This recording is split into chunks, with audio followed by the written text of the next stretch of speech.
Welcome to Crime Stoppers. I'm your host, Chip Brown. Heartland Crime Stoppers is a community-based program designed to help law enforcement solve crimes by setting up a system which allows the public to phone in tips anonymously and receive cash rewards of up to $3,000 for information that leads to an arrest, the recovery of stolen property, or the recovery of illegal drugs. Heartland Crime Stoppers is funded through the Florida Crime Stoppers Trust Fund and through donations from the community. Citizens and local businesses make Crime Stoppers work. On today's show, we'll speak with Deputy Chief Andy Ray of the Auburndale Police Department and feature some of Polk County's unsolved crimes and criminals. We're going to start our show today with Lake Alfred Police Chief Art Bodenheimer. Chief Bodenheimer has 28 years in law enforcement. The City of Lake Alfred Police Department has a force of 11 full-time police officers and 1 reserve police officer. They provide essential services in the areas of crime prevention, enforcement of the city ordinances, federal and state laws, maintaining the peace and order of the city, protecting life and property, and generally assisting citizens in urgent situations. Chief, welcome to the show. Thank you, and thank you for having me again. Indeed. Now, last time we came, we got some background on you, and you are originally from Lakeland. That's correct. Yeah, we were talking earlier, and we're old ex-dreadnoughts, you and I. Yes, Lakeland Dreadnoughts. That's our team. Exactly. Now, you got interested in law enforcement through a family member. Is that correct? Yes, I had a brother-in-law that was in law enforcement in Lake Alfred. At the time, my sister also worked for Polk County Sheriff's Office at the time, and I began riding along as a civilian and decided I really liked helping people, being able to help people, and over 30 years ago, I started with Lake Alfred full-time. Well, once that law enforcement gets in your blood, it's kind of hard to get it washed out. I can attest to that myself. Yes, sir, it is. It's the ability for us to help citizens and try to make a difference really drives home with me, and it's one of the reasons why I've stayed in this job for so many years, for that ability. Well, we're very fortunate to have you here in Polk County, and thank you for your continued service. Look forward for many more years. Yeah, thank you. Now, you have a big interest, I know, in highway traffic safety. That's you're on several committees. And as we were talking earlier, I didn't realize it, but Polk County has had right about 100 fatalities this past year in 2017. Yes, in 2017, again, we went over 100 fatalities in Polk County of citizens and visitors here, and it continues to be an ongoing problem, not only in our county, but all over the state as we have more and more population move here. Polk County is a central spot for Orlando and Tampa, as you know, and we have more and more people coming in every day, people traveling through our county every day on our major highways, and we certainly, law enforcement throughout the county are working to try to keep those highways as safe as we can each and every day. And there's so many variables in these traffic fatalities. Some are crashes between cars, some are pedestrians that are struck. I mean, there's just so many things that happen, that occur, and there's certain safety things that, particularly pedestrians, we seem to have a rash of those where they're walking in the middle of the road or on the wrong side of the road or wearing colors that you don't see. Or do you have any suggestions? What do you recommend? Well, as you well know, that we've had several pedestrian students and bicyclists that have been struck and killed over the last few years. And part of that is we're seeing more and more bicyclists, motorcyclists, and pedestrians going from point A to point B. A lot of times those people get comfortable with where they're at and are not paying attention not only to motorists, but a lot of times, just as you said, they're not wearing colors, they're not staying in areas where they can be seen easily, and a lot of times it's just a tragic situation where it's a last-minute situation and the motorist does not see them. It also seems to be more commonplace where you see people, I guess you would call it distracted walking, because they're looking at their cell phones, reading texts, they have their earbuds in and not paying attention. And it just, people I guess don't really understand or appreciate how dangerous it is to be distracted, not only in a car, but if you're walking on one of these major highways. That is correct. We've had several fatalities involving pedestrian and bicyclists that had earbuds in, and the difference is when you put those in your ears, you're totally blocking off your hearing other than what's coming out of those devices usually. So you don't hear traffic, you don't hear people coming around you, and it's actually a state bicycle law that you're not supposed to wear headphones while you're riding a bicycle or a motorcycle. and also a vehicle for that matter. Now, I know that the state of Florida just got done in January with the Move Over campaign, and tell our viewers what that is. Basically, a lot of people, we still have, anytime there's an emergency vehicle on the side of the road with the lights on, a wrecker, any type vehicle that has cautionary lights on it, a driver has a responsibility to, if possible, to get over in the next lane over from where that vehicle is. The law states if you can't get over, then you have to be 20 miles underneath the posted speed limit. We still today, and I work the streets quite often, still today have people that literally blow hats off officers' head. They go so close to them as they're out on traffic stops, or they're out with somebody else that might be in distress. So certainly it's a very dangerous situation.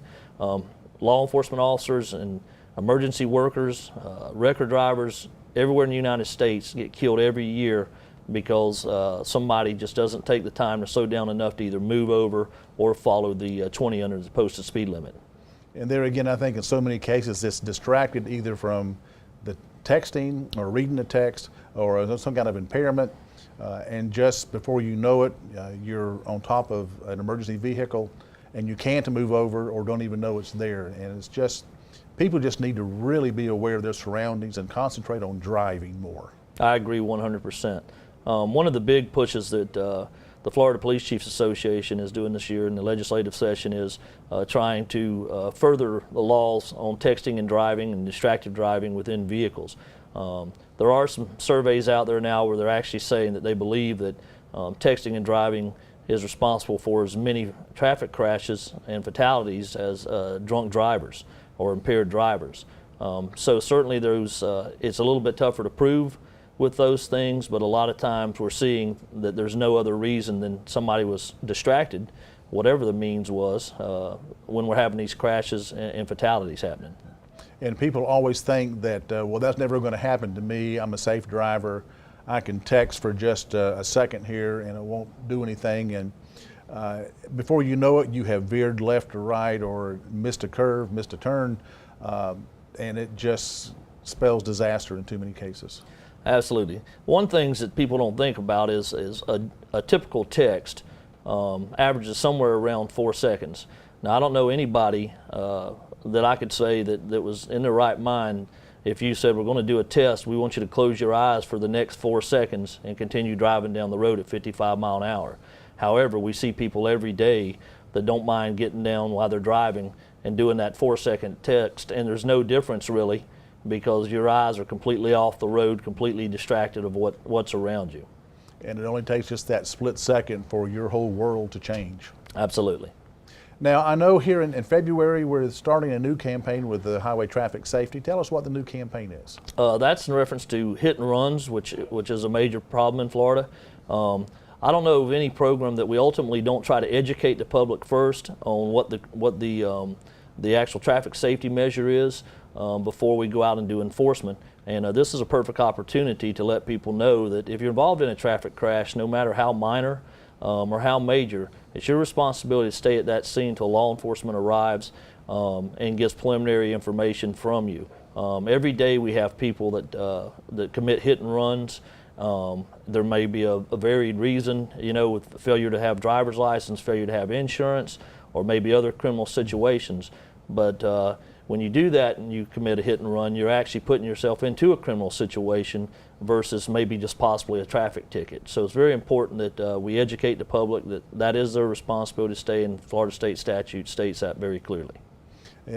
We seem to have had a rash of those in the last year or so as well, that for whatever reason they get scared, they get whatever, but the consequences of staying and dealing with the crash and the accident that you may or may not have been responsible for, as opposed to leaving the scene and then having felony charges put on you later. It just behooves people just to stay at the scene and just take care of the situation. Yes, sir, and that's correct. The other aspect of that is your insurance company expects, if you're involved in a crash, that you report that crash to them.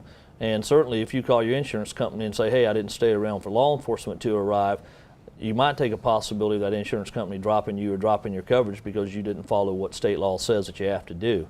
So that's just another aspect sometimes people don't think about until after the fact. If the crash doesn't result in enough damage to be reported to the state, they can always do a driver exchange, but law enforcement needs to be there in order to do that and give that information to them so that they're legal. Well, Chief, thank you for being on the show today and spending time with us and telling us about some of the laws, and we certainly appreciate, besides what you do for Lake Alfred, but through the state with the Florida Police Chiefs Association and the Traffic Safety Council. We just really appreciate it, and again, thank you. Absolutely, and thank you for letting me be here.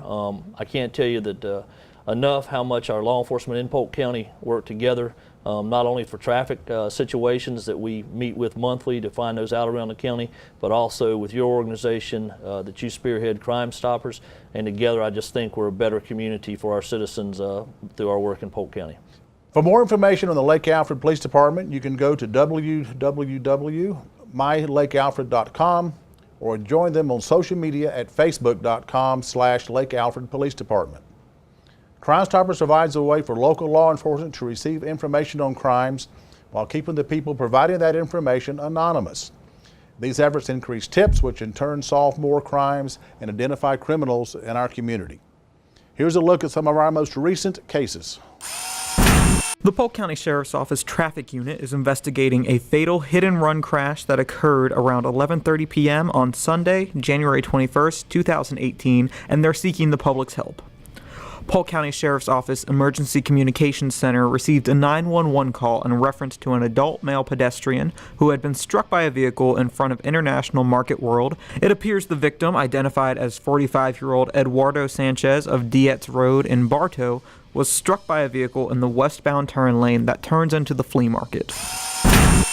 On January 6, 2018, between 6:45 p.m. and 8 o'clock p.m., an unknown suspect forced entry into multiple vehicles at 1800 Southampton Boulevard in Auburndale, Florida. The suspect smashed the window of multiple vehicles and then removed property, which consisted of purses, jewelry, and credit cards. The suspect attempted to use one of the victim's credit cards at the Publix located at 7800 Lake Wilson Road in Davenport, Florida. The suspect attempted to purchase up to $622 of merchandise. On January 25, 2018, at 9:47 p.m., an armed robbery occurred at the Family Dollar store located at 775 Highway 17 South in Bartow. Kendrick Alante Graham, wearing a dark blue hoodie, blue sweatpants, and black and green shoes, entered the main entrance of the store. Graham then displayed a handgun and robbed the store clerks of money. Graham is now wanted for armed robbery. The suspect, who recently battered 2 customers at a Haines City CVS and 2 employees at a Lake Wales Walmart, has been identified as Dante Sean Johnson of Lake Wales. He drives a green 2000 Ford Explorer. Johnson entered both of these stores and began striking the victims for no apparent reason. At approximately 7:45 a.m. on Sunday, December 10, 2017, a petty theft occurred at the Wabash Trading Post located at 809 Wabash Avenue in Lakeland. An unknown black or Hispanic male wearing a red Jordan hoodie removed property from outside the business without permission. On Monday, January 22, 2018, shortly after 4 o'clock p.m., Lakeland police officers were called to Lakeland Manor Apartments located at 929 Gilmore Avenue, where they found Roderick Childs, aged 55, had been shot and killed. Police are asking for your assistance in this investigation. At approximately 9:26 p.m. on Monday, January 8, 2018, a retail theft occurred at the CVS located at 6105 Highway 98 North in Lakeland. An unknown white female entered the store with an unknown white male, and while they were in the store, the female concealed several items in a large bag. She then exited the store without paying for the items and left the scene in a cab traveling in an unknown direction. Lakeland police need to identify the suspect of a carjacking and kidnapping that occurred within the city limits of Lakeland, Florida. If you have any information on any of the cases you've just seen or any information on an unsolved crime, please contact Heartland Crime Stoppers and leave an anonymous tip. The toll-free tip line is 1-800-226-TIPS. That's 8477. You can also leave an anonymous web tip by going to www.heartlandcrime.com. heartlandcrimestoppers.com and click on the Give a Tip tab, or by going to www.p3tips.com. Don't forget, you can download our free P3 Tips app on your smart device. Whichever way you choose to leave a tip, you will remain 100% anonymous. If your tip results in an arrest, the recovery of stolen property, or the recovery of illegal drugs, you could be eligible for a cash reward of up to $3,000. Welcome back to Crime Stoppers. I'm your host, Chip Brown. Our next guest is Auburndale Deputy Police Chief Andy Ray, who has over 30 years of law enforcement experience. The City of Auburndale Police Department has a force of 35 sworn officers and 8 civilians. The agency has been accredited by the Commission for Florida Law Enforcement Accreditation since 2010 and was reaccredited in 2013 and 2016. They are dedicated to their community by providing substance abuse and violence education, SAVE, in our schools, neighborhood watch, and crime prevention programs. They also provide a safe in their lobby for disposal of citizens' unwanted prescription drugs. Deputy Chief Ray, thank you for coming on the show today. Thanks for having me. Now, we were talking earlier about your time that you were going to school at Florida State, and that's where you kind of got the law enforcement bug. I did, yes. As a teenager, I was very interested in that, and actually was a police explorer in Winter Haven for a few years. And then when I was in college, I joined the Florida Highway Patrol Auxiliary, and I was in there for about 3.5 years. So both here in Lakeland as I finished at Polk State, and then when I went to Florida State in Tallahassee. So got a lot of really good experience there. The neat thing about that was that I could have some real world experience, and I could say, you know, is this really what I want to do, or have I watched too much TV or something, you know? And I think there's something else to it. So, and all that did was just hook me, you know, that experience. Yeah, there's a lot of police chiefs and personnel that I've spoken to and known over the years that started as reserve officers or auxiliary officers, and kind of like me, I had no intention of becoming a police officer when I did, but it's amazing how life turns you into that direction. It really is, you know. I mean, so your years on the road, there's something about it. I mean, most of us that do this job, you know, we don't do it because it's a job or because it's a paycheck. Most of us do it because we sincerely want to make a difference in our communities. You know, we think that we can have an impact on what's going on. We can help people, and that's kind of the idealistic thing for us as we enter the job. And it's sometimes hard to kind of keep that perspective when you're in the job after a number of years because of the things that you see and that you do. But I still, I mean, this is my 31st year, and I still like being the cops. You know, I think it's important what we do, and I think I talk to our folks often about the calling and about the work, that there are so many people that rely on us, that count on us to be there and to handle things that they can't handle, and that it's a noble job, it's a noble profession, and don't lose sight of the fact that that what we're doing is really important, and a lot of times you don't get thanks for it, but you still need to be confident that you're making a difference in your community. Yeah, you know, most days at the end of the day when you go home that I helped somebody today, I did something, helped somebody that had maybe a traffic crash, had maybe had something stolen, had been assaulted, and I was able to help them, you know, and get them on the right track to recovery. It's a very fulfilling job, very hard job. You know, police officers are now have been identified as having, you know, the post-traumatic stress disorder in many cases, because just like, you know, the EMTs and firefighters, you know, we see a lot of things that most people don't ever want to see. That's true, you know, and our jobs have changed as well in the last few years. You know, you think about all the things when you were talking about helping people, and that when you go home at the end of the day, you can feel satisfied that you did something positive.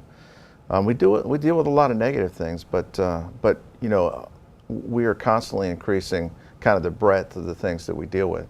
So now many of our officers carry Narcan. So if we find somebody who's suffering from an opioid overdose, then we can administer Narcan while we're waiting on EMS, because many times we might be there ahead of them.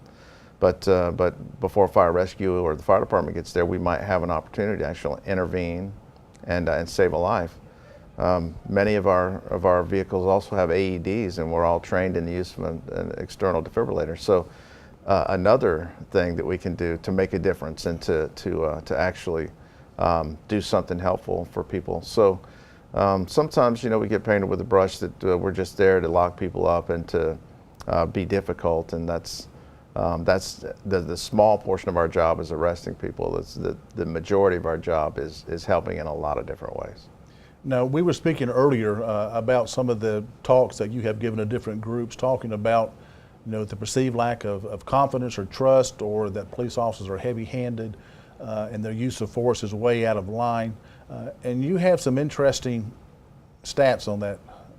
Well, one of the neat things that I get to do in my job is that I get to talk to groups of people, all ages. And one of the neat groups that I've been able to talk to recently is our youth leadership program that's done through the Auburndale Chamber. The last couple of years, it's neat to have young people in who have heard lots of different things in the news and elsewhere, social media. They get a lot of information, and many times it's either not true or it's taken out of perspective. And I think it's important for us to add perspective so that they understand when they see something on the news and the police have been given a bad rap. Maybe they're really critical of the police department or the way they responded to something, or that we're heavy-handed, that we use force often.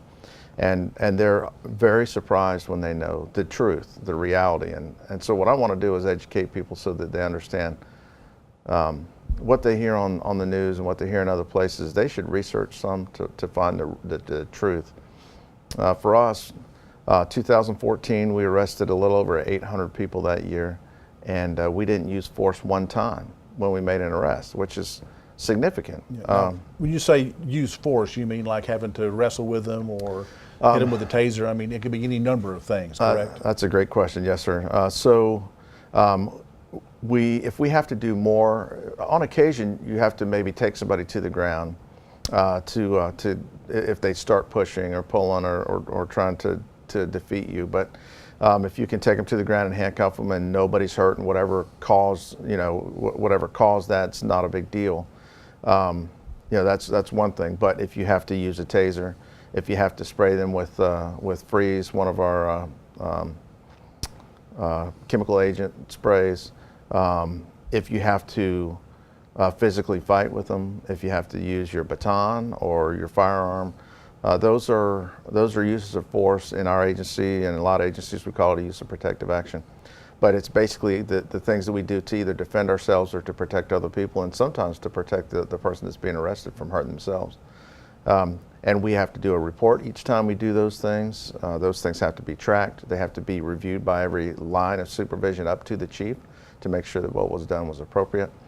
So that's a use of force or a use of protective action, and those are the things that have come under the microscope nationally over the last several years. But I think it's important for us, again, to put it in perspective. So in 2014, we didn't have any uses of force. And that was with, what, 800 arrests? 800 arrests, right. And most people would not think that Auburndale, being considerably a small department with 35 officers, would have that many arrests. I'm sure people would be shocked to hear that you've made that many hands-on arrests. Yes. And so those numbers since 14 have gone down. We made 600 arrests in 15. We made 502, I think, in 16. And we made 494 in 17. So those numbers kind of continue to go down for a number of different reasons. But again, each time in 15, we used force 5 times out of 600.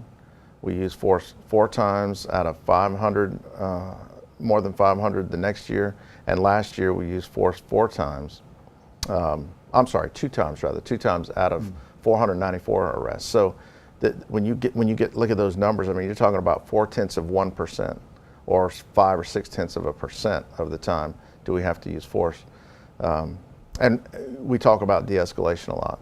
you know, our job is to try to calm people down and calm a situation down so we don't have to use force. It's one of the common terms right now that you hear or that you read about is de-escalation, using de-escalation tactics just to calm things down and slow things down so that you don't have to resort to force. And this is something we've done for many, many years. I mean, if we had not been practicing that for years, we'd have a lot more instances of uses of force, and we don't, because we try to calm people down. We try to talk to them through the process. We often say it's much easier to talk someone into handcuffs than to wrestle or fight them into handcuffs. Absolutely. Any day of the week, there's, you know, that's what we've been trying to do, and so and that's paid off. And I think it's important for people to know the numbers, for people to really realize that it's not nearly like it's been painted, at least not here. And so I think we do a really good job, and our people do a really good job every day to protect the citizens, sometimes even from themselves. Yeah, I can, you know, and people look at 3 or 4 police officers trying to put the handcuffs on one guy, and unless you've been at that, it looks like that's a, you know, excessive force. But if somebody is tensed up and has their arms tucked underneath them or fighting you, it's amazing how much strength that person has in their core. Yes. And you're trying to get their hands behind them, and it literally takes 4 or 5 officers sometimes Right. to do that. Right, and you know, just because there are more officers, actually the more officers you have, the less likely the person is to get hurt, because you can better control the situation. If it's just you and another person, and they're bound and determined not to go to jail, and they're going to fight you over it, somebody's going to get hurt. One or both of you are going to get hurt. So yes, if there are more people there, it's never pretty when that happens, but it doesn't necessarily mean somebody's going to get hurt again. Yeah, but out of 400 arrests, and you have 2 incidents of having to use force, the numbers are amazing. I think one of the people had asked you, or you would ask a question, how many times do they think they had to use force? That was an interesting response. Yes. And this, we were talking about the 500 number. So I said, you know, we arrested 520 people last year. How many times do you think we had to use force? And I had guesses all over the board, but I mean, I had people say 20 times, 50 times, 100 times, and I was shocked by that. And then once I told them, no, nothing, like, we're not even close. You know, this is the actual number. Then they were really shocked. They were surprised by that. And so, you know, any opportunity to educate the public about what we do. And you mentioned earlier, you know, what we do is very complicated. I know a lot of people want to try to make it seem like it's easy. It's not easy. It's very complicated, and very few people can actually do the job well. And that's why it's hard to get the job. That's why it's hard to get through the process to get the job. That's why we're very selective in who we take. But we're always looking for qualified applicants, people who are interested in making their community better. And so, you know, it's a great job. It's a great career. It's been great for me, and there's always opportunities there for other people. Well, Deputy Chief Ray, thank you for coming on the show today and giving us a personal insight of what the life of a police officer is like, and I'm sure our viewers have hopefully found that very enlightening. Thank you very much for having me. I appreciate it. For more information on the Auburndale Police Department, you can visit them on the web at www.auburndaleflorida.com or follow them on Facebook at Auburndale Police Department. That's going to do it for this edition of Crime Stoppers. Heartland Crime Stoppers is an organization that helps law enforcement solve crimes through anonymous tips and monetary rewards. It encourages a cooperative partnership between law enforcement, the media, and the community to ensure security and enhance our quality of life here in Polk County. For more information on us, you can check us out at heartlandcrimestoppers.com or follow us on Facebook at Heartland Crime Stoppers Florida. Until next time, keep in mind, it's a crime, and you can help make sure that they don't get away with it.